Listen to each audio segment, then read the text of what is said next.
Kasi po, ang pangongolekta ng buwis, hindi naman po January 1. Meron na tayong buwis. Paano natin babayaran ang sweldo ng ating mga page, ang sweldo ng mga government employees? Wala po tayong ibabayad sa inyo na sweldo kung hindi natin gagamitin ang cash na yan.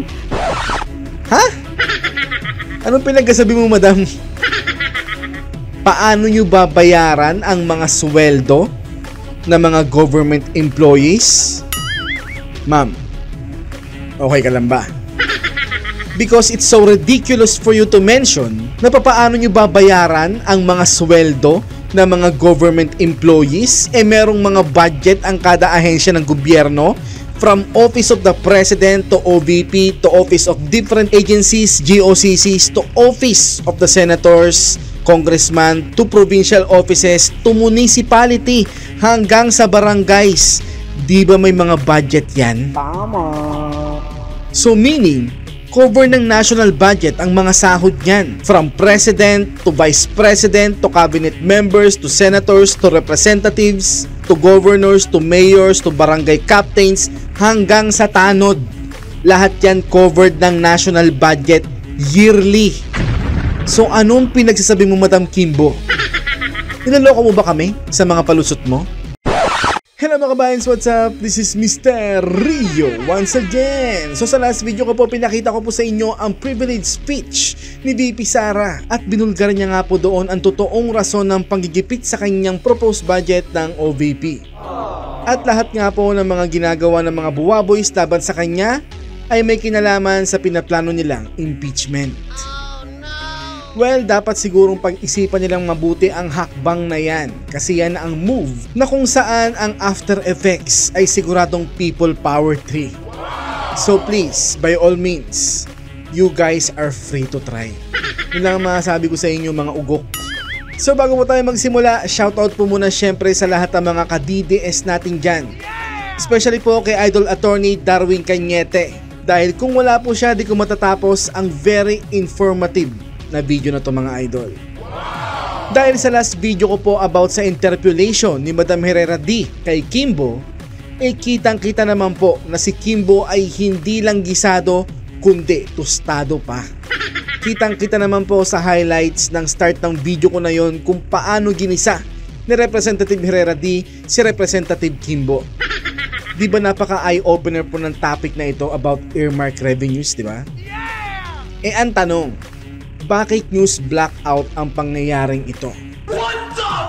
Bakit? Ilang araw na po itong nangyari pero ba't di ko ata nakikita ang paksa na ito sa mga balita?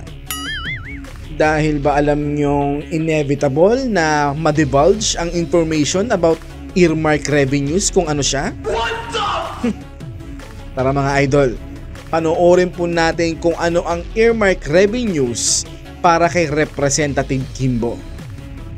Let's go.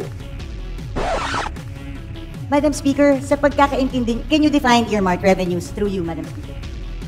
Earmarked revenues, Madam Speaker, are identified revenues required by law to be used for designated activities, benefits, or purposes which can be either classified as use of income or special account in the general fund or SAGF.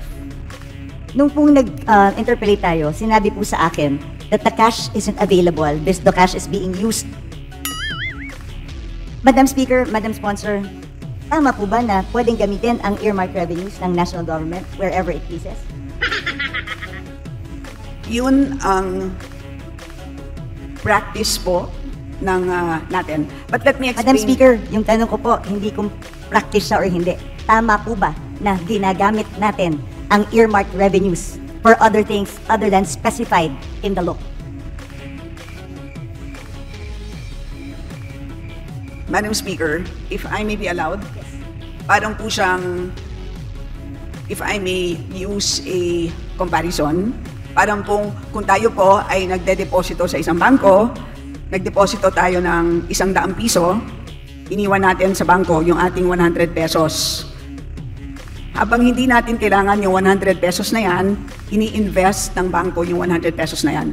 But at any point in time that we demand 100 pesos plus the interest, dapat ibibigay sa atin ng bangko yung pera natin. At any point in time that we want it, it must be available. So ganun po ang konsepto ng earmarked revenues. Congress earmarks a certain portion, inokolekta ng ahensya ang revenue, dinedeposito sa treasurer, habang hindi ginagamit ang cash, gagamitin muna ang cash sa pagpapatakbo ng buong government.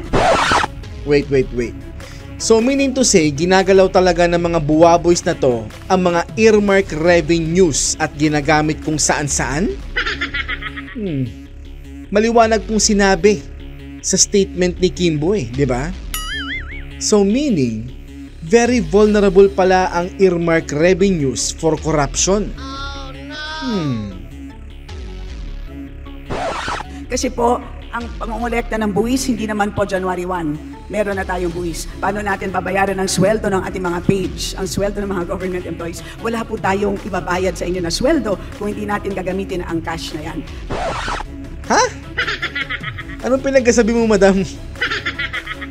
Paano nyo babayaran ang mga sweldo ng mga government employees? Ma'am, okay ka lang ba?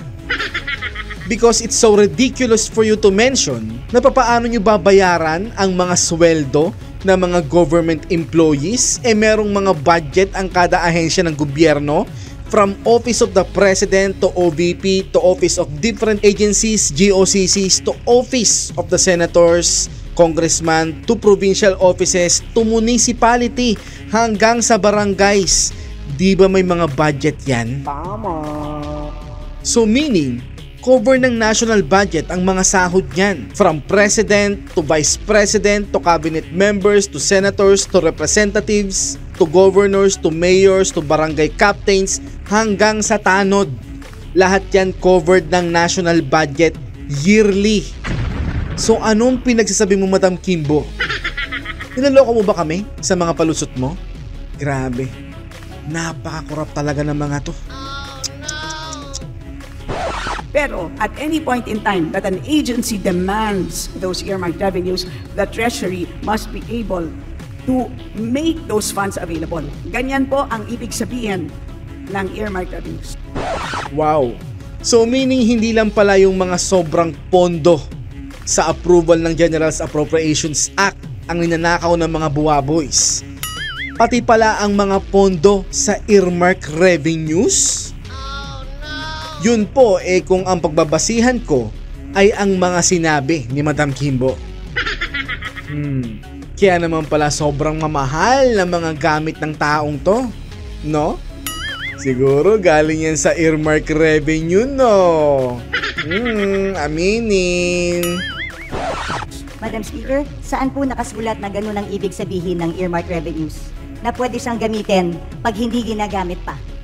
Kasi malinaw naman po, the legal basis of an earmark revenue could be a law, a presidential decree, or international agreement. Bawat earmark revenue may batas. At walang blanket authority doon na sinasabing pwede mo munang gamitin habang hindi ginagamit ng agency. Gusto ko lang po makahanap ng legal basis mula umpisa. Asan po ang legal basis na sinasabing pwedeng gamitin ang pondo na in-earmark natin for another thing? Kasi yung cash naman hindi pa ginagamit ng ahensya. So hiramin ko muna. Paano kung hindi ko na maibalik? Paano kung hindi na tayo makautang? Hindi po ba pag regular ka na tao, ginamit mo ang pera na hindi para doon? Qualified theft na to. O kaya, pwedeng technical malversation of funds if you use it for another thing. So meaning, illegal pala ang explanations and practices na mga pumipitik humihiram ng pera to use to other things or projects sa earmark revenues. Gaya ng sinabi ni Madam Kimbo. Tama. Diba? Kasi magmumukhang open vault of cash ang earmark revenues na kung saan pwedeng kumuha-kuha ng pondo ang mga opisyal ng gobyerno na may access dito. So again, very very vulnerable pala sa corruption ang earmark revenues na to. So yan po ang nakikita kong rason kaya news blackout ang pangyayari ito.